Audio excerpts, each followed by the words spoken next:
Bien, bonjour tout le monde. Donc, on est le dimanche 20 février 2022. Donc, je fais suite à la séquence sur la méthode des centres d'analyse. Donc, je vous propose un exercice, donc extrait du Nathan, donc dans le cadre du DCG U11. Alors, je vous livre l'énoncé. Donc, j'ai pas eu le temps de l'écrire. Mais pour toute la partie calculatoire, je vais bien sûr retourner sur mon poste pour que les résultats soient beaucoup plus clairs. Ok. Donc voilà l'énoncé. Donc c'est la société Beau Bagage. Elle porte donc sur 3 thèmes: répartition secondaire, coût d'achat et bien sûr fiche de stock. Je vous laisse d'abord l'énoncé, le voici. Alors j'ai apporté une petite correction. Donc il y avait écrit en bas, j'ai modifié comptabilité de gestion, c'est plutôt comptabilité financière. Je crois qu'ils ont fait une erreur. Donc voilà pour l'énoncé que je vais relire après. Alors je lis l'énoncé. On me dit ceci: donc la société Beau Bagage est une entreprise industrielle qui fabrique et commercialise des bagages de voyage et un modèle unique de sac à dos. Pour son activité de fabrication de sacs à dos, l'entreprise a mis en place une comptabilité de gestion en coût complet. Les informations nécessaires sont fournies en annexe. Alors, l'annexe, les informations nécessaires, alors je vous les livre, c'est achat. Voilà. Donc les voici pour l'information. Voilà. Je vais relire tout ça. Alors, donc voilà les informations. Achat de tissu en décembre. Le 10 décembre, donc l'entreprise Beau Bagage a acheté 600 mètres à 2,80 € le mètre. Le 22 décembre, 200 mètres à 3,30 € le mètre. Le stock initial, donc le stock au 1er décembre, est de 200 mètres pour 802,40 €. La consommation de tissu en décembre est de 960 mètres. Enfin, l'inventaire physique au 31 décembre indique un stock réel de tissu de 38 mètres. Donc la première question, c'est terminer la répartition secondaire des charges indirectes et calculer le coût de l'unité d'œuvre du centre approvisionnement. Pourquoi on aura besoin du coût de l'unité d'œuvre du centre approvisionnement? C'est pour pouvoir calculer le coût d'achat des matières achetées. Et c'est ce prix unitaire, c'est cette façon, c'est à ce coût-là qu'on va les stocker. Et donc, je vous livre les charges indirectes de décembre. Donc voilà le tableau, avec bien sûr une petite annexe en bas que je vous lirai après.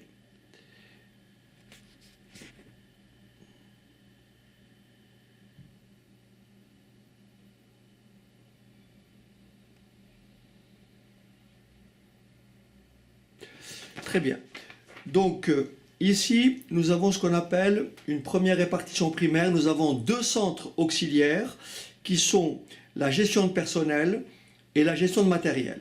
Et nous avons 4 centres principaux: approvisionnement, découpe, assemblage, distribution.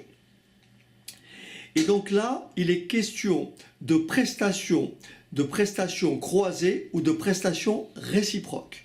Autrement dit, le centre de gestion personnelle, il va travailler bien sûr pour le centre d'approvisionnement, pour la découpe, l'assemblage et la distribution, et aussi il va travailler pour la gestion de matériel.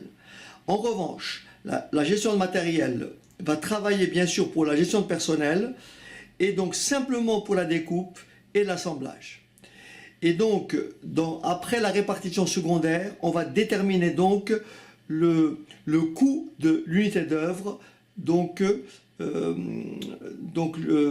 pour l'approvisionnement. Donc on va donc déterminer le coût de... C'est à ce coût-là qu'on va effectivement valoriser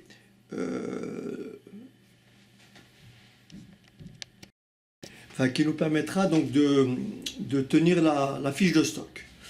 Alors donc ici, la première question, donc terminer la répartition secondaire, déterminer donc le coût d'achat du tissu acheté en décembre. Pour déterminer le coût d'achat du tissu acheté en décembre, il nous faut donc déterminer le coût d'achat du mètre acheté, puisque l'unité d'œuvre, c'est le mètre de tissu acheté. Alors, on rajoute ceci, c'est très important, puisqu'après on a une question qui demande de rapprocher la comptabilité de gestion et la comptabilité financière. Puisqu'on me demande en cinquième question de retrouver, à partir du résultat analytique, le résultat de la comptabilité financière.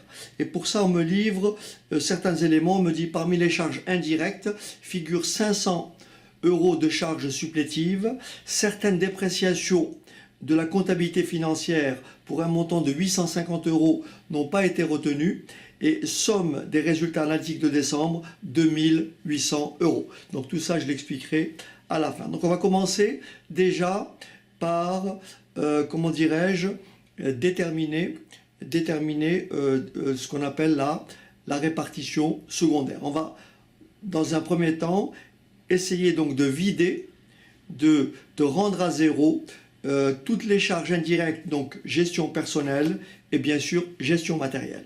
Mais là, comme nous avons une prestation croisée, je vais donc vous demander de bien retenir les éléments qui sont là. Voilà. Alors, voilà comment on va procéder. Alors, je vais peut-être refaire le tableau. Simplement pour la partie auxiliaire. Regardez bien. Ici,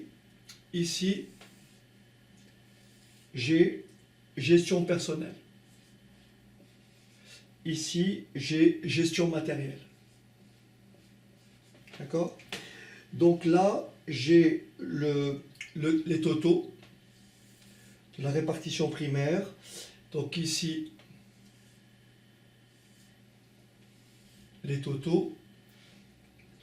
Alors,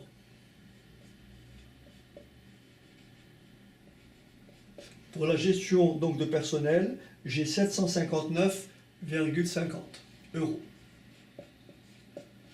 Pour la gestion matérielle, j'ai 1400 €.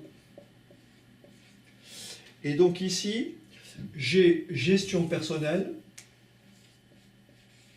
et j'ai ici gestion matérielle. Alors, ce qui m'intéresse, c'est les premières clés et on s'occupera du reste après. Donc ici, j'ai 5%. Et là, bien sûr, j'ai 20%. En fait, l'idée, c'est de déterminer le total des charges indirectes, bien sûr, enregistrées par la gestion personnelle. Et le total des charges indirectes enregistrées par la gestion de matériel. Et donc ce total-là, on va le déverser pour 20% pour la gestion de personnel, hein, pour celui-là. Et pour regardez bien ici, alors je vous l'explique ici. Donc ici, pour la gestion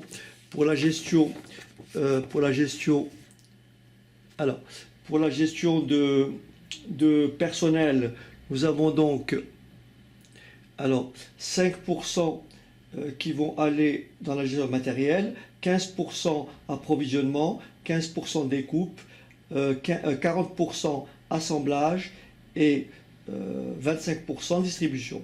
Pour le centre de gestion,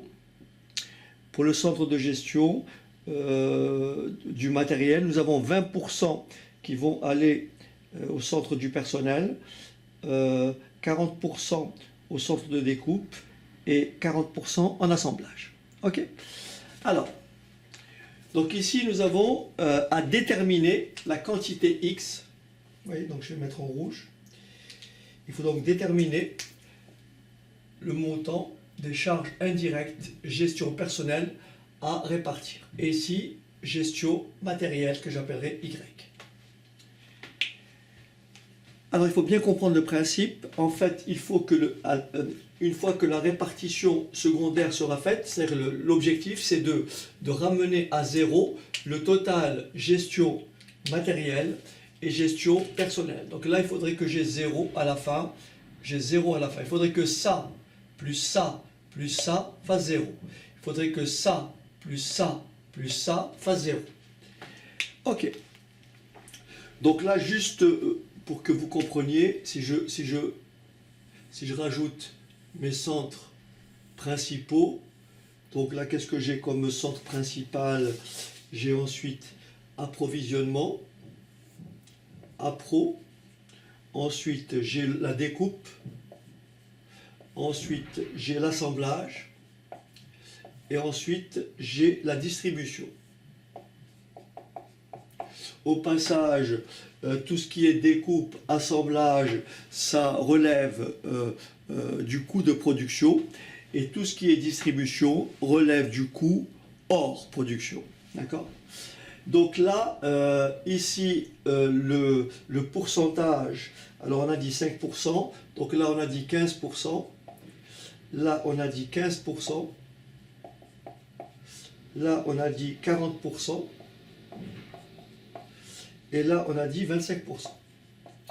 Alors une fois que j'aurai déterminé le total gestion matérielle, charge indirecte, le total des charges indirectes sur la gestion matérielle, je vais bien sûr répartir ça, 20% pour la gestion personnelle, 40% pour la découpe, il n'y a rien en appro, 40% pour la découpe et 40% pour l'assemblage et rien pour la distrib. Alors ici, il faut comprendre que si vous faites donc 15 plus 15, ça fait 30, 35, 35 plus 70, ça fait 75, plus 25, ça fait bien sûr 100%. De la même façon ici, si vous faites 20% plus 40, ça fait 60, 60 plus 40, ça fait bien sûr 100%. Donc l'objectif, c'est de déterminer la valeur de x telle que ça plus ça plus ça soit égal à 0. Autrement dit, il suffit de poser x égale, ce qui va me donner ma première équation. Ça va me donner ma première équation, x égale, tout simplement, 759,50. Alors attention, là j'ai la gestion matérielle. Et la gestion matérielle va fournir 20% au centre de gestion personnelle. Donc là, le centre de gestion personnelle va recevoir 20% de Y. Donc plus 20% de Y. Voilà. Donc bien sûr, il faut que cette valeur-là, ce montant-là, soit égal à la somme de ces deux-là. Mais cette partie-là, c'est 20%, c'est 20% de quoi? De Y. Ici, c'est 40% de Y. Et ici, c'est 40% de Y. Ok? Première équation. Deuxième équation, pour le centre de gestion matérielle, il recevra combien? Y. Mais Y, c'est quoi? Le Y, il recevra, donc Y est égal à ça, plus ça. Donc, je commence par 1400. 1400. D'accord? Et il recevra 5% de x. Et donc celui-là recevra 15% de x. 15% de x, 40% de x et 25% de x. X est à déterminer. Donc ici j'écris plus 0,05x. Ok. Alors je vais vous donner une méthode de résolution qui n'est pas très compliquée, qu'il faut adopter. C'est ce qu'on appelle la résolution d'un système linéaire par la méthode de combinaison linéaire. Ok. Alors ici, qu'est-ce qu'on va faire? On va tout présenter différemment. Donc je vais trouver un système équivalent à. Ça me fera donc x moins 0,2y. Alors, x moins 0,2y égale 795,50. Ensuite, je vais donc avoir ici, donc je rajoute moins 0,5x de chaque côté. Ça me fait donc moins 0,05x plus y est égal à 1400. Très bien. L'objectif, c'est de résoudre le système, donc déterminer x et y. Donc la méthode de combinaison linéaire est relativement simple. On va essayer d'éliminer par addition soit x, soit y. Donc là, j'ai y. Je vais donc ici, comme j'ai moins 0,2 y, je vais multiplier la deuxième égalité par plus 0,2. Vous voyez, je vais multiplier ici par plus 0,2. Ce qui va me donner ici moins 0,1x, d'accord? Ici, je vais obtenir moins 0,01x plus 0,2y égale 280. Alors, on y va. Donc, ça me donnera un système équivalent à. Alors, si vous permettez, je vais effacer de l'autre côté et je vais obtenir un système qui équivaut à. Donc, la première égalité ne change pas. Égale 795,5. D'accord?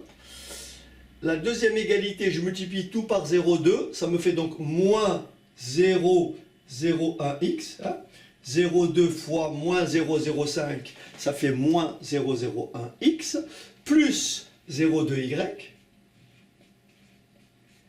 égale tout simplement 0,2 fois 1400, ce qui donne 280. Voilà, j'ai obtenu un système équivalent.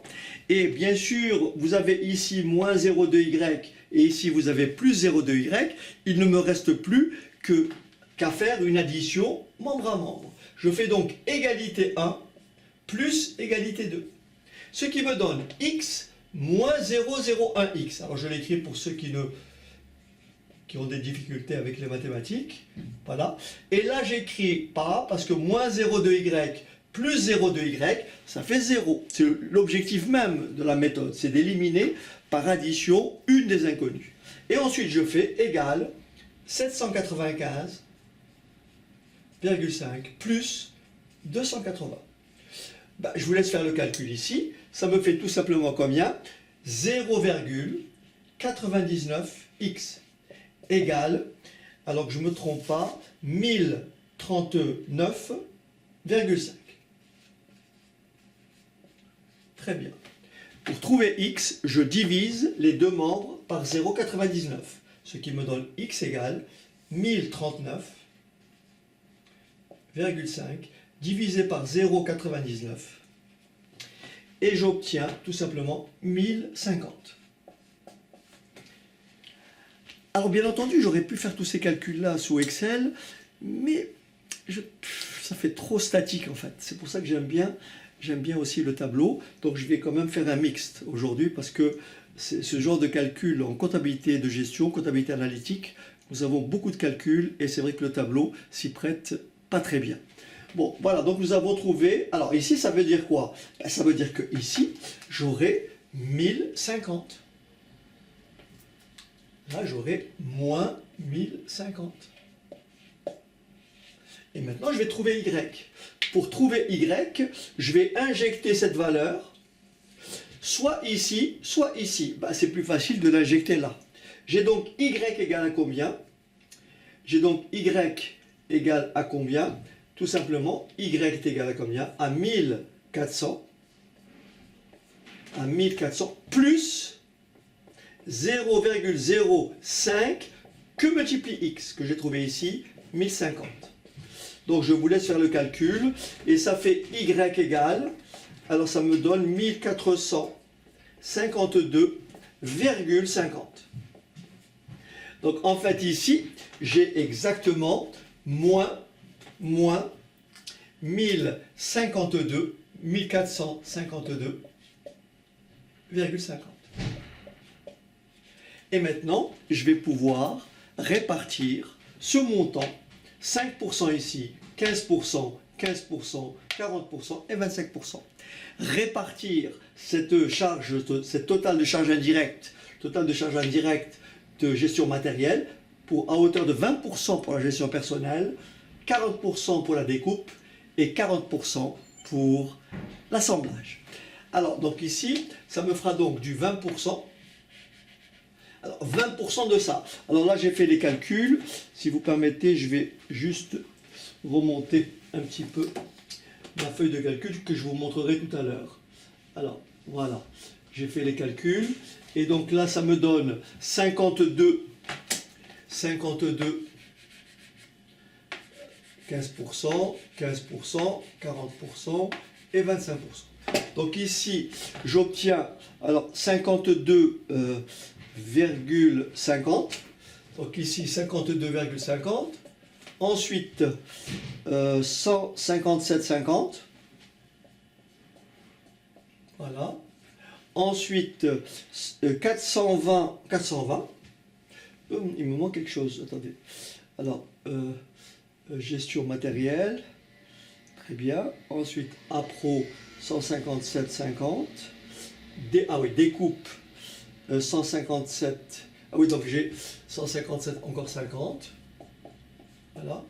Ensuite, j'ai 420 pour l'assemblage.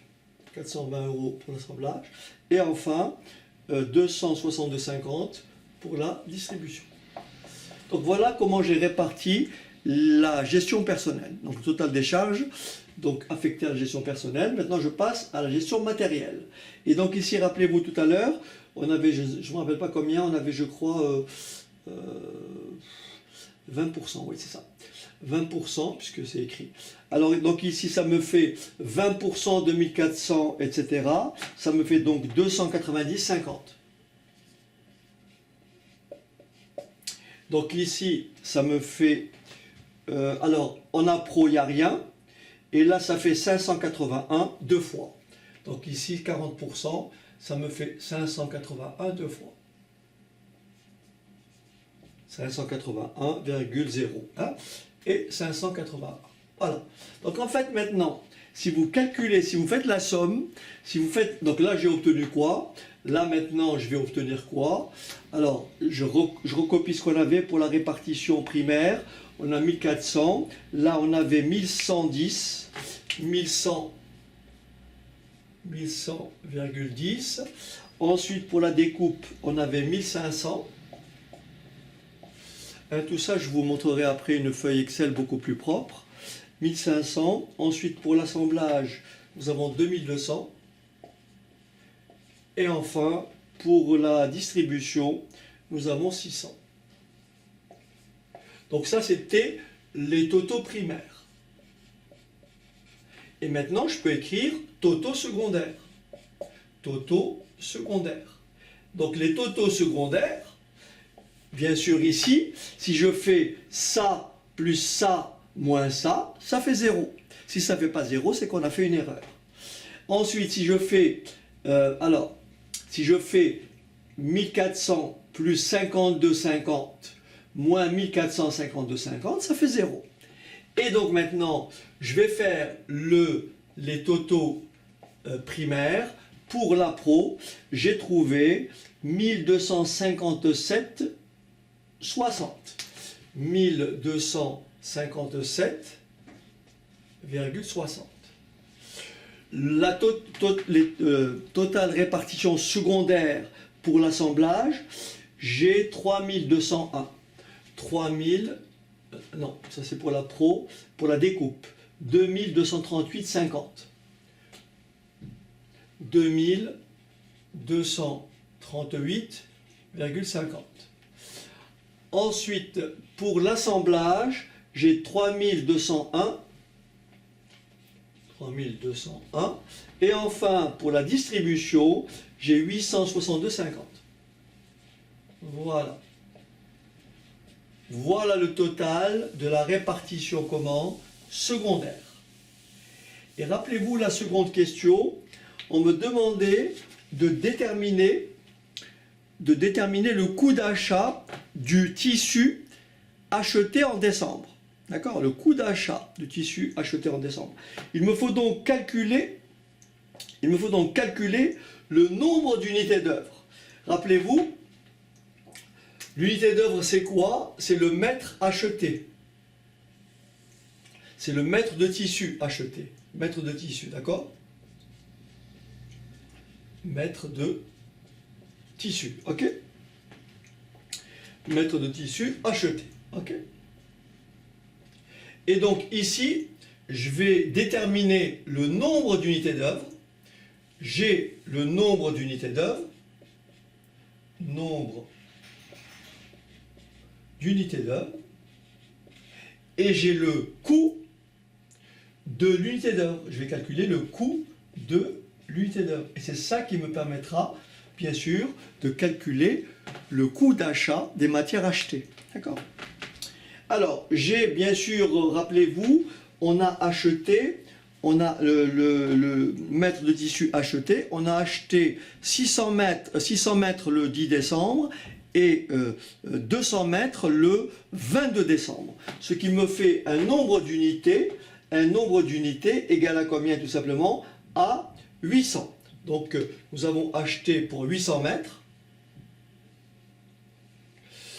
Les charges indirectes d'approvisionnement, c'est 1257,60, mais pour 800 mètres achetés, pour 1 mètre, parce que ça c'est le coût d'une unité d'œuvre qu'il faut calculer, donc il suffit de faire 1257,60 divisé par 800, et ça me donne ainsi le coût de l'unité d'œuvre du mètre de tissu acheté. Ça me fait 1,572 €.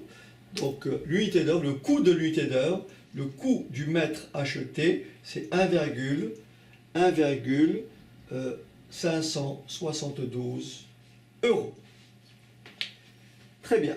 On va maintenant passer à la question 2, c'est déterminer le coût d'achat du tissu acheté en décembre. Hein, on me demande de calculer le coût d'achat du tissu acheté en décembre. Alors, avant de continuer, je vais donc... ou alors si, allez, on va continuer. On va donc... et je vous montrerai tout ça. Je vous montrerai tout ça après.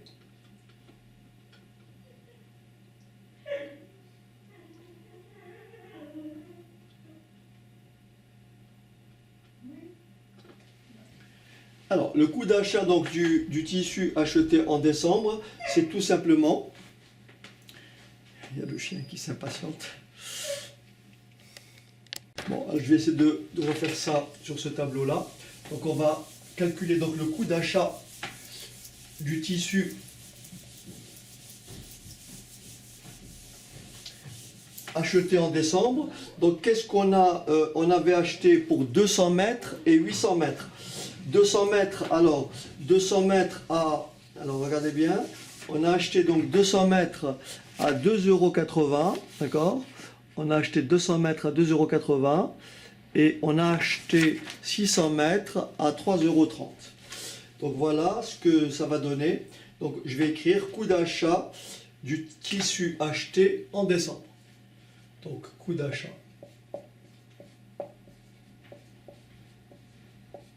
Alors nous avons bien sûr le coût d'achat, c'est le prix du tissu donc acheté plus donc ça c'est les charges directes, plus bien sûr le total des charges indirectes qui me donnera le coût d'achat du tissu acheté. Alors, le coût donc les charges directes, alors nous avons ici les éléments.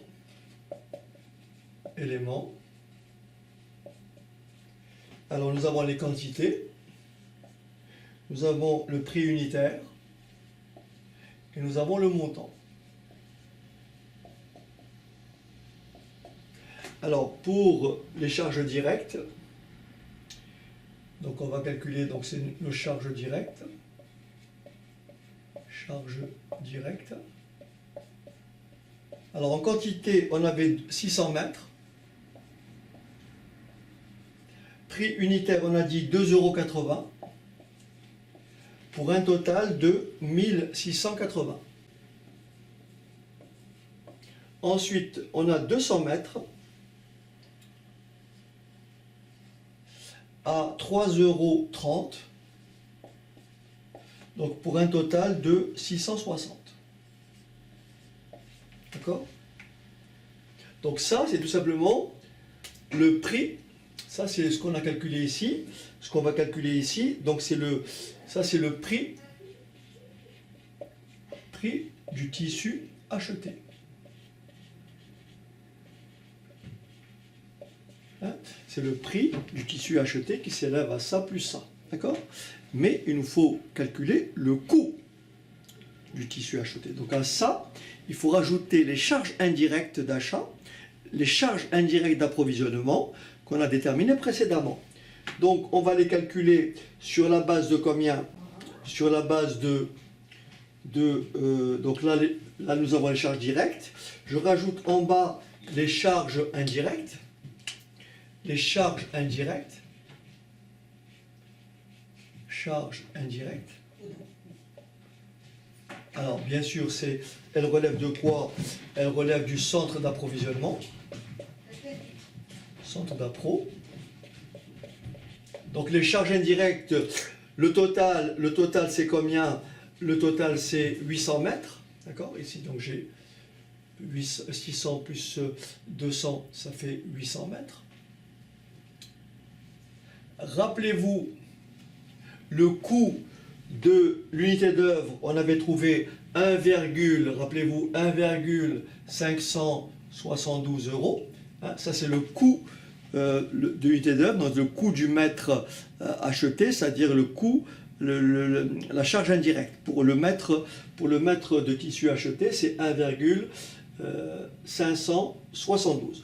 Ce qui donne un total de 1257,60. Et donc là, je vais pouvoir donc calculer le coût d'achat.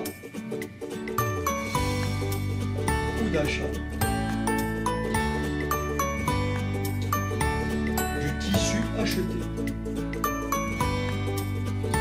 Coût d'achat du tissu acheté. Le coût d'achat du tissu acheté, c'est le coût d'achat plus les frais d'approvisionnement, plus le coût lié à l'approvisionnement. Donc je fais ça, plus ça, plus ça. Ce qui me donne un total de 3597,60. 3597,60. Alors la quantité, bien sûr, c'est toujours 800. Attention, la quantité, c'est pas 800 plus 800, c'est 800. Hein, c'est 800 mètres.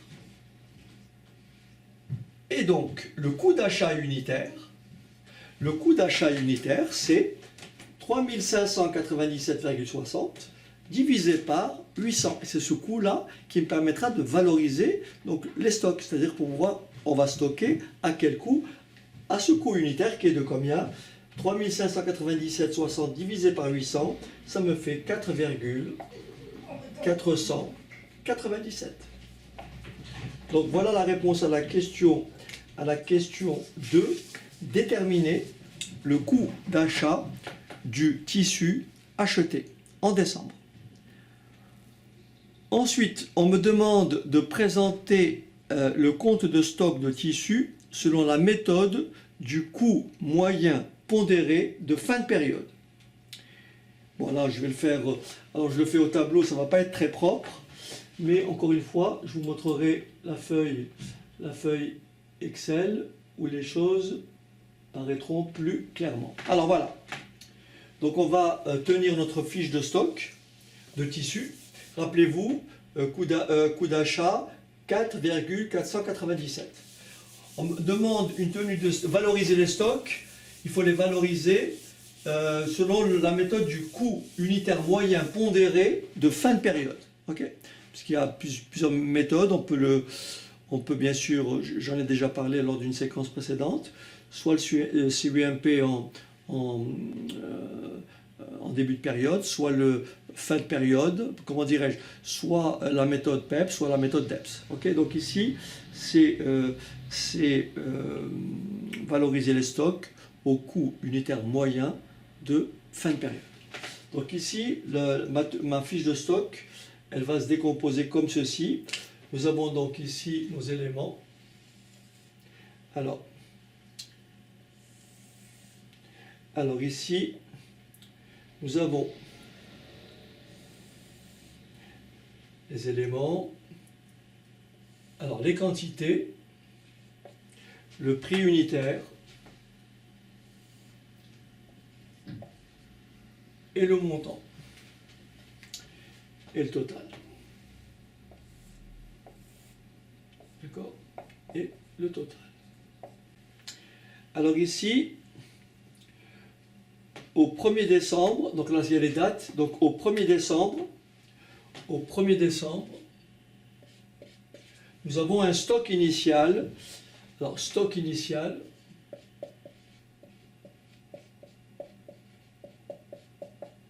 alors, le stock initial, rappelez-vous, nous avons stock du tissu au 1er décembre, 200 mètres, bien sûr, pour 802,40 €.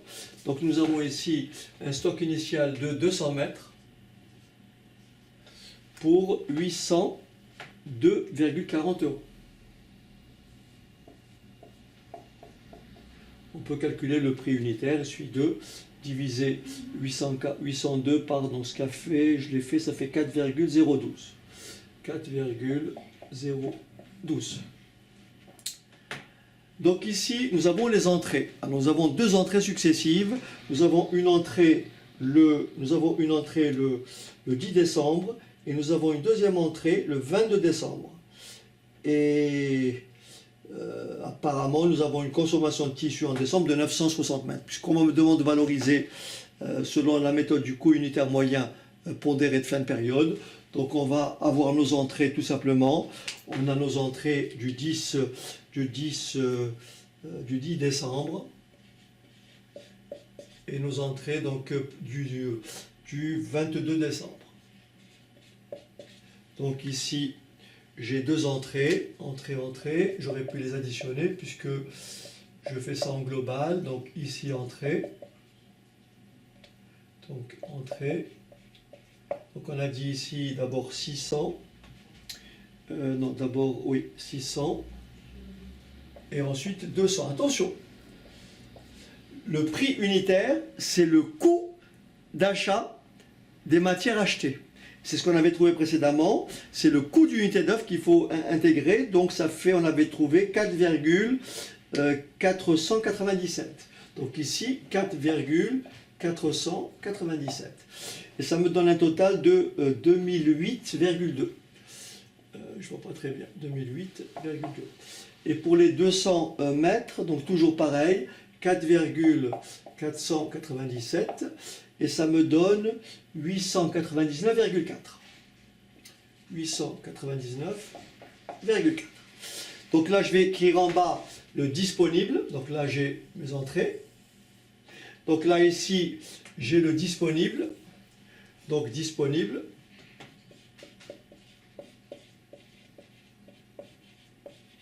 J'ai disponible combien? Ben, j'ai tout simplement 800 et 200, ça fait 1000.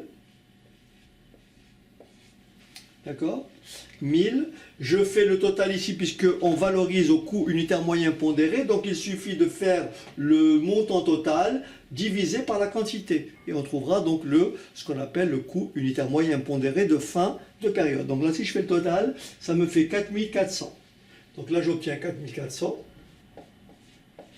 Et donc le prix unitaire, c'est 4400 divisé par 1000, ça fait 4,4. 4,40, puisque c'est des euros. Ensuite, nous avons des sorties. Donc sorties, puisqu'il y a une consommation, on a dit consommation de 960 mètres. Donc ici, sortie 960 mètres. Et forcément, sortie à quel coût? Au coût unitaire moyen pondéré, c'est-à-dire 4,40. D'accord? Donc 4,40. Et ce montant-là, ça fait donc 960, ça fait 4224. 4224. D'accord?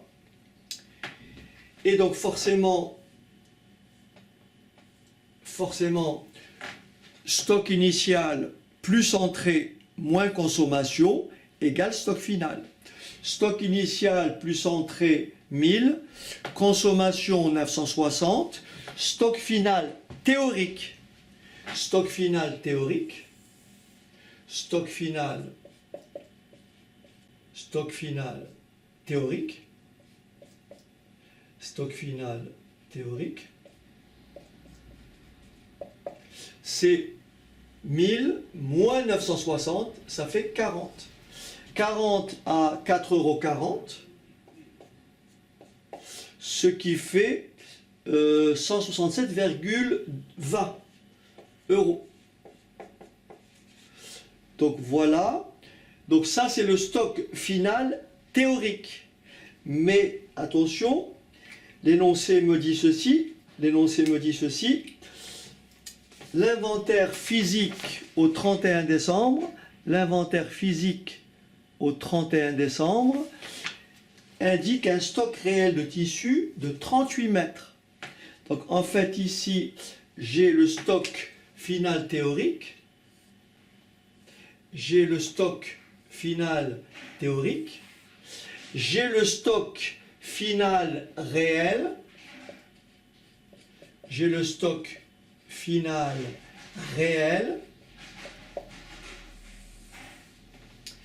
Alors attention, il faut toujours faire stock final réel moins stock final théorique.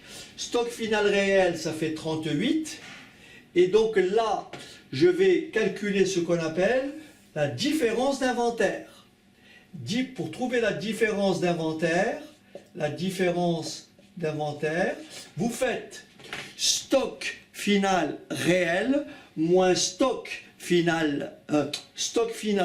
réel moins stock final théorique. 38 moins 40, ça fait moins. On appelle ça donc un Mali.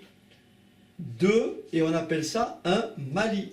Et ça, c'est ce qu'on va intégrer lorsqu'on va corriger notre résultat. Donc ici, nous avons 2, et c'est un Mali. C'est-à-dire, il va diminuer notre résultat de la comptabilité financière. C'est un Mali puisque j'ai... Alors bien sûr, c'est dû à quoi?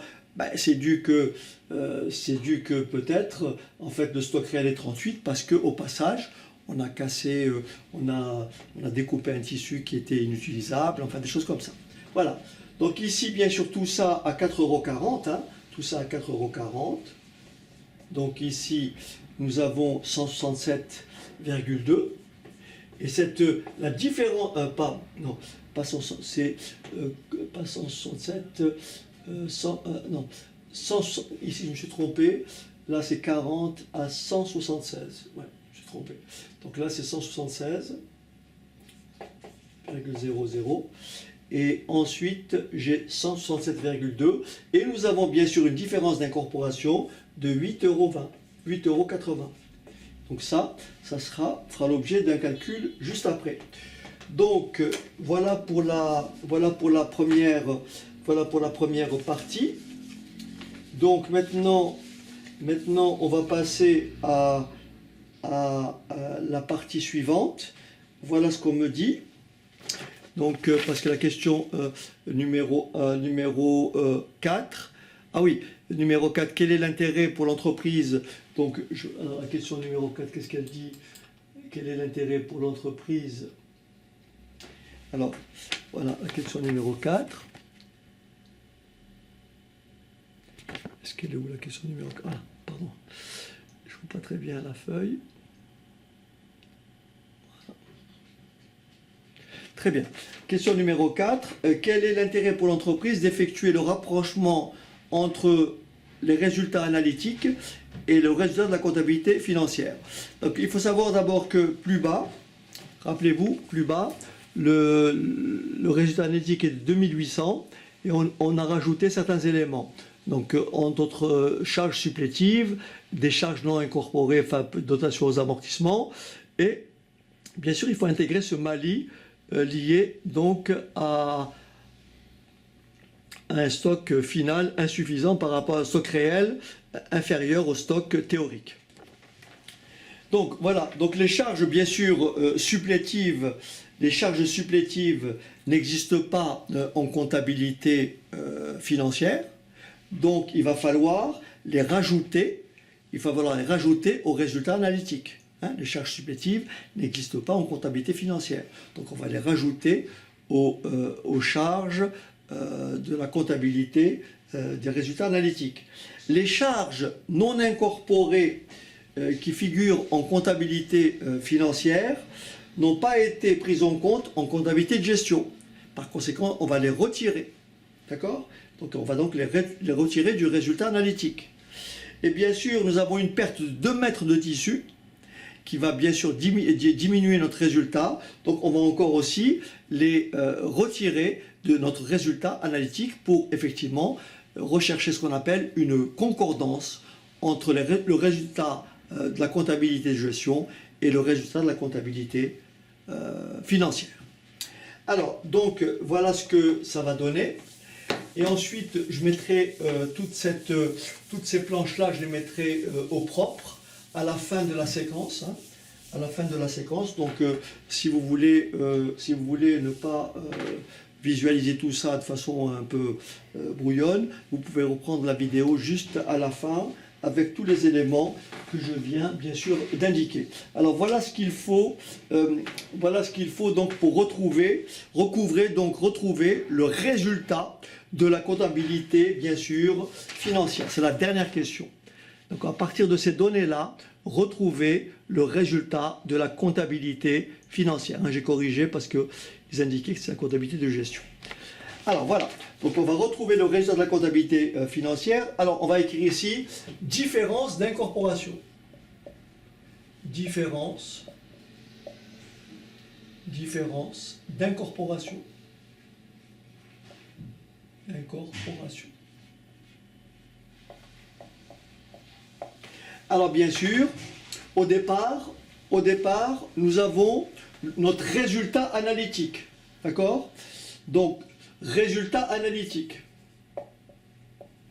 Résultat analytique. Qui était de combien? 2800. Et là maintenant, on va lister nos différences d'incorporation, soit en plus, soit en moins. On va commencer par les charges supplétives. Les charges supplétives.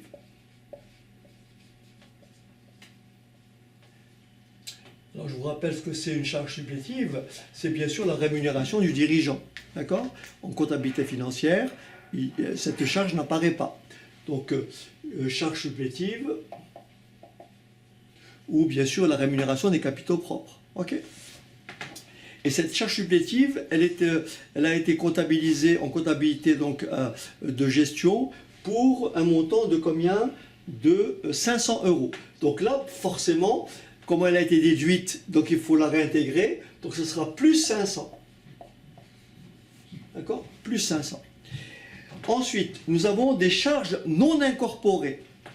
Des charges non incorporées, donc tout ce qui est certaines charges, certaines dotations, charges non incorporées. Non incorporées.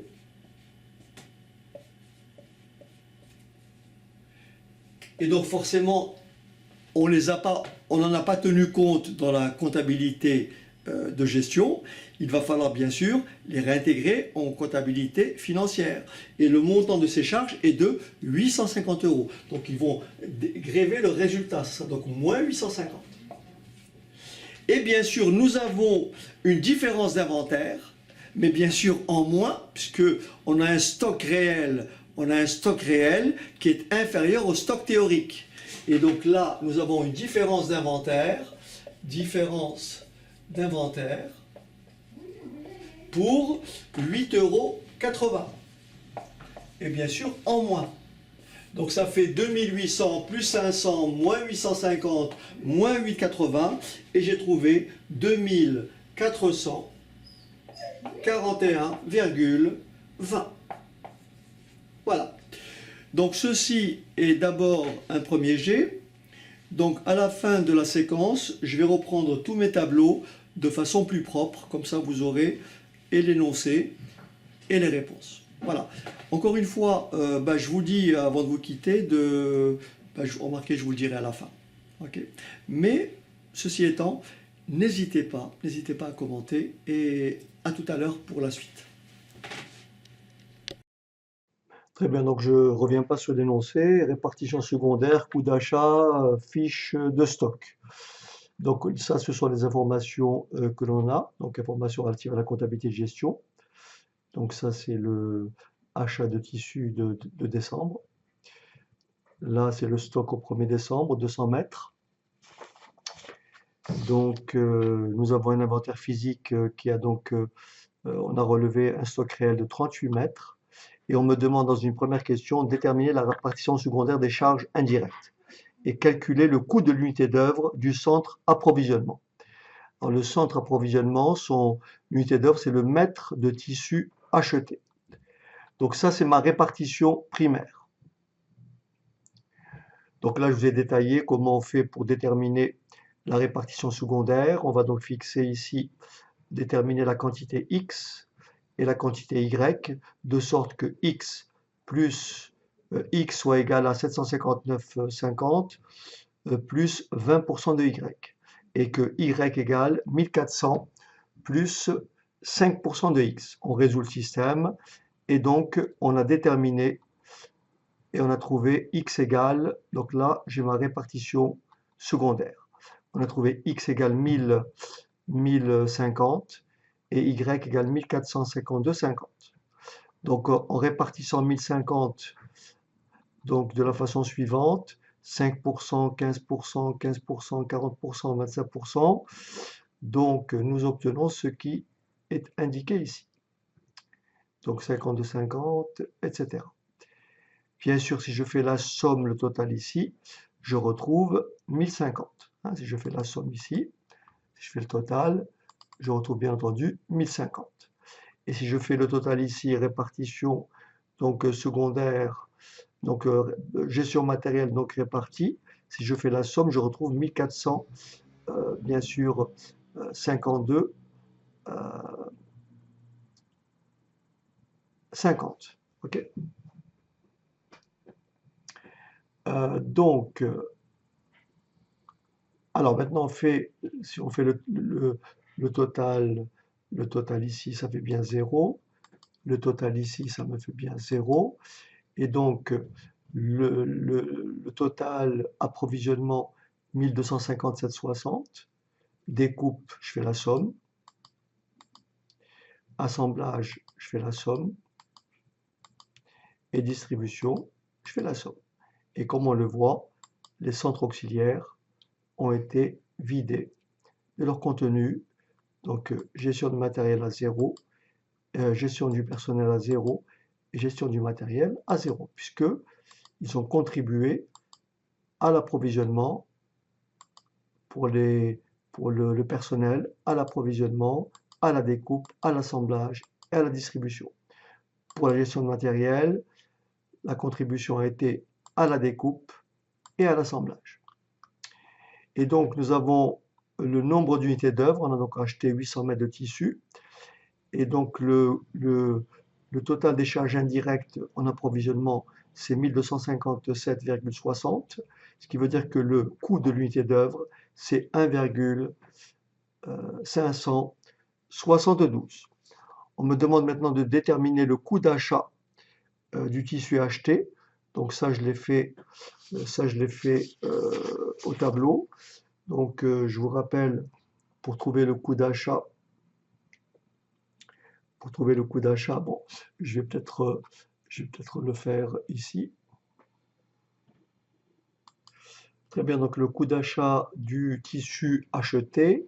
Donc nous avons charge directe, on a acheté 600 mètres à 2,81 €, au prix unitaire de 2,80 € pour un montant de 1680. Ensuite, 200 mètres pour 3,30 € pour 660.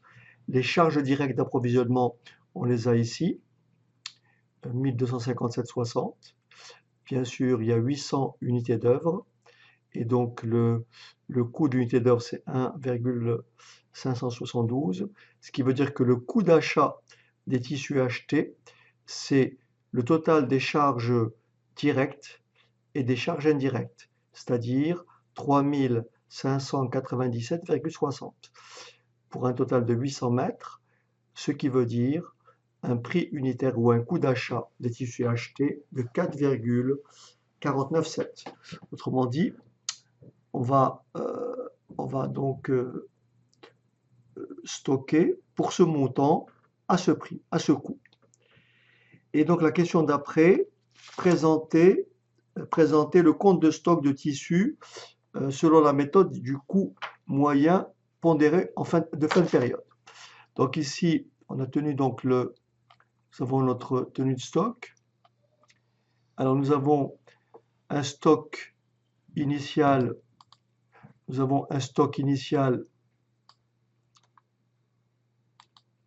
de 200 mètres, bien sûr à 802,40, donc ça veut dire à 4,012 € le mètre.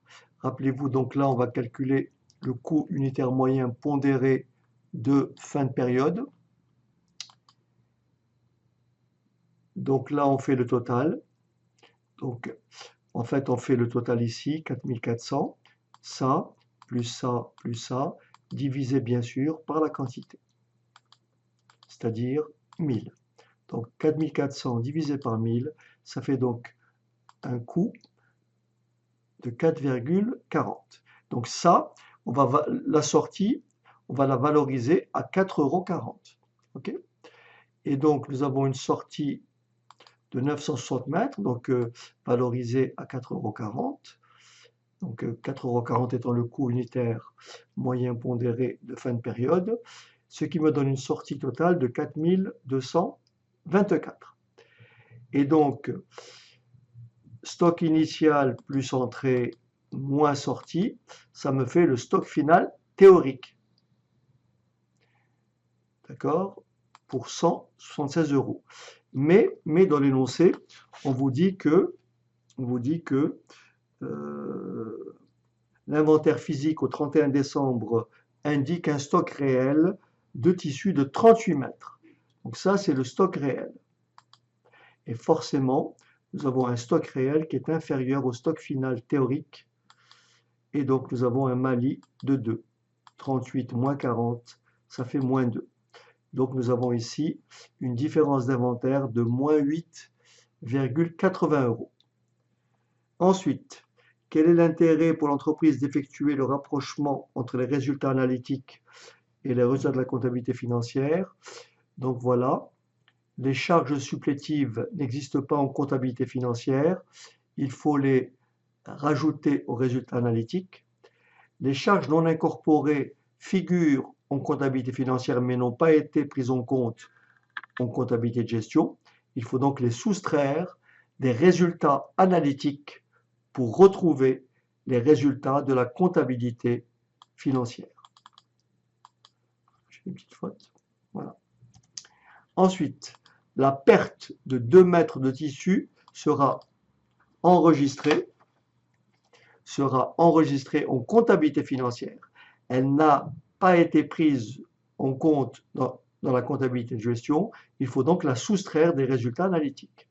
Donc voilà comment on peut retrouver le résultat de la comptabilité financière à partir des résultats de la comptabilité de gestion ou des résultats analytiques. Donc on a 2800. On rajoute les charges supplétives, donc plus 500.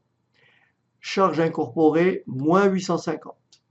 Différence d'inventaire, moins 8,80 €. Ce qui me donne un résultat de la comptabilité financière de 2441,20. Voilà, donc ceci complète notre situation, notre exemple. Très simplement, pour faire juste, là j'ai fait 2 petits totaux, c'est pour vous dire que, en fait, le total de la répartition primaire, vous voyez, est toujours égal au total de la répartition secondaire. Voilà. Parce que rien ne se perd, rien ne se crée, tout se transforme. Voilà, j'espère que cette séquence vous aura aidé. Encore une fois, n'hésitez pas à commenter.